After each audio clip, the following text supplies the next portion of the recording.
Run, Kirby, run. Run, Kirby, run. Reggie Pizza Man! Obi-Wan plays. Yes, right. What's up? All right. Obi-Wan plays.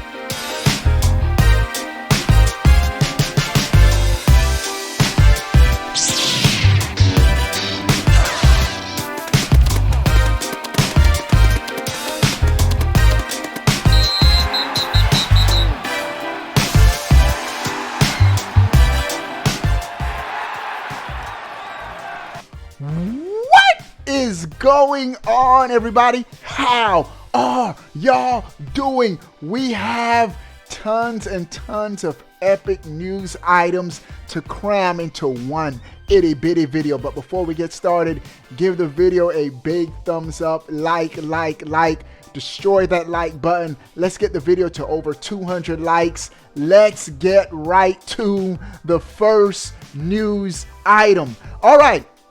I already reported that Nintendo's global president, Shuntaro Furukawa, he was talking about the next-gen Switch and how, I quote, that they have concerns of Nintendo going from one generation to the next.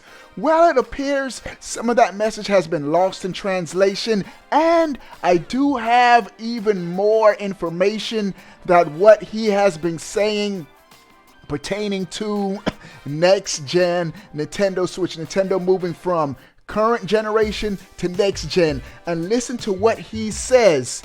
Looking back on past experiences of generational change, such as the change from the Wii and DS eras, we recognize that one of our tasks is to ensure the transition to future generations of hardware is as smooth as possible. And then he says something very interesting. We are focusing on building long-term relationships with our consumers through Nintendo accounts while continuing to release new Nintendo Switch software for consumers to enjoy. We aim to maintain relationships across hardware generations through services that utilize Nintendo accounts and by providing opportunities for them to experience our IPs through other non-gaming channels. What jumped out at me was his messaging of Nintendo accounts. Now, we all know when we went from the Wii to the Wii U and then the Wii U to the Switch, we had to rebuy. You know how many times I bought Super Mario Brothers on the NES? It seems like every generation I had to rebuy the same games. Why? There was no cohesive and continual Nintendo account system. What this is telling me is all of the games you have on your Switch, you'll be able to carry over to whatever the next gen hardware is, which makes perfect sense. Xbox and Sony, PlayStation, they've been doing it for a while. But if you notice, when you went from the Wii U to the Switch, some games, I think there was a small transfer fee, but for the most part, there wasn't a connected account system. And so the same account system, Nintendo account ID, whatever it is that you have now on the Switch, according to Furukawa, it's going to transfer directly over to next gen hardware. Now he's saying they want to build a long-term relationship with consumers. Have achievements. Where's my dead horse? Have achievements and you'll build that relationship. Nintendo, there it is. I'm just saying, you'll see all your gaming history all in one place. It'll make it a lot easier. All right, and so I thought that was interesting, but the epic Switch news continues. Bro, the Nintendo Switch has now officially outsold the PlayStation 4 in the United States of America. That's right, the Switch, and that's no small task because we know the PS4 sold like hotcakes.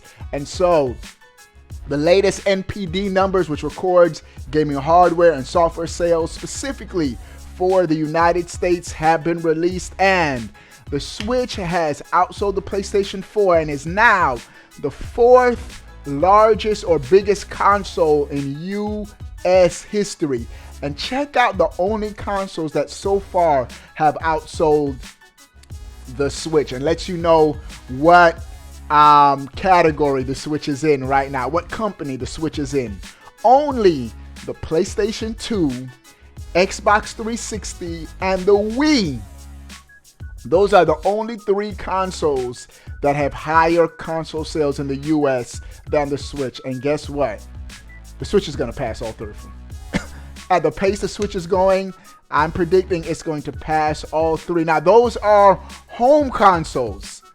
Now, if we want to include portable, the record for the US is still the DS and the Game Boy are the best-selling gaming machines of all time, including handheld and home.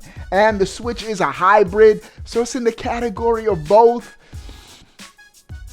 Bold prediction. I think when it's all said and done, the Switch is going to be the best-selling gaming hardware of all time, especially if whatever they release next, whatever Nintendo release next, isn't a true next generation console and it's just, say, a Switch Plus or a Switch Pro. We're still in the Switch family of hardware but with upgraded specs, and it'll still be counted as Switch sales. It's a wrap. It's a wrap. If Nintendo does that, the Switch is gonna just smash all kind of records. I said this at the launch of the Switch. When Nintendo is now no longer dividing their software development, don't have to worry about making home console games and a separate R&D for handheld systems. Now that they're all unified, it's going to be scary for this generation. And lo and behold, just as I said, it's coming true. The Switch is killing it in every single aspect. Some more information on just software sales for the Switch in the month of April. The NPD numbers. Sitting at number 1 for the Switch is Lego Star Wars: The Skywalker Saga. I actually got that on my PS5. Kirby and the Forgotten Land, number 2. I'm going to just do the top 5. Switch Sports at number 3.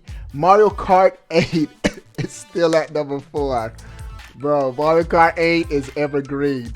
Last time I checked, it was 45 million. I heard someone telling me it's over 50 million. That's crazy right now. And number 5, Pokemon Legends Arceus, which is pretty good considering the game came out in January. All right.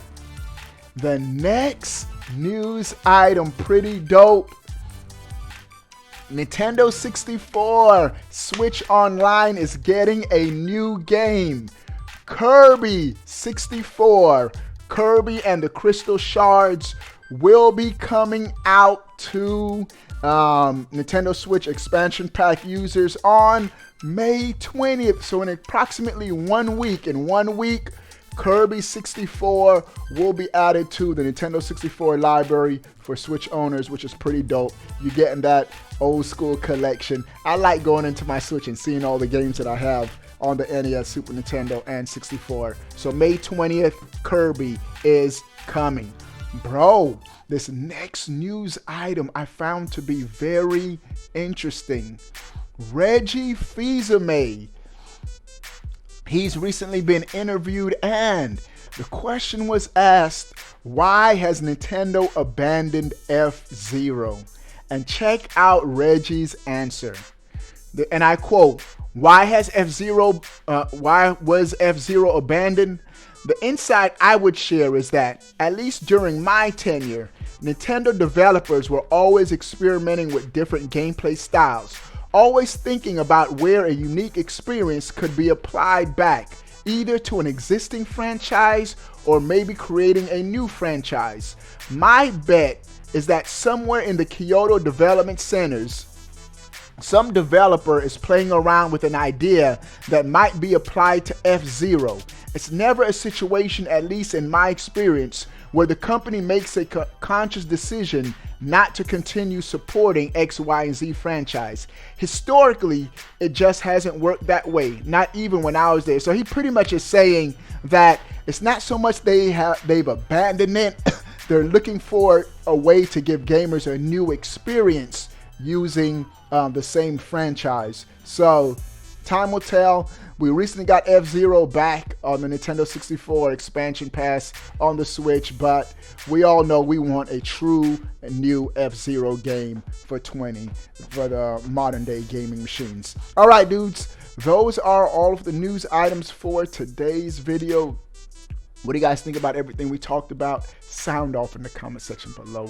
I want to know. But before you go, bro, click that subscribe button. Stay up to date. All things Nintendo. We are out, boy.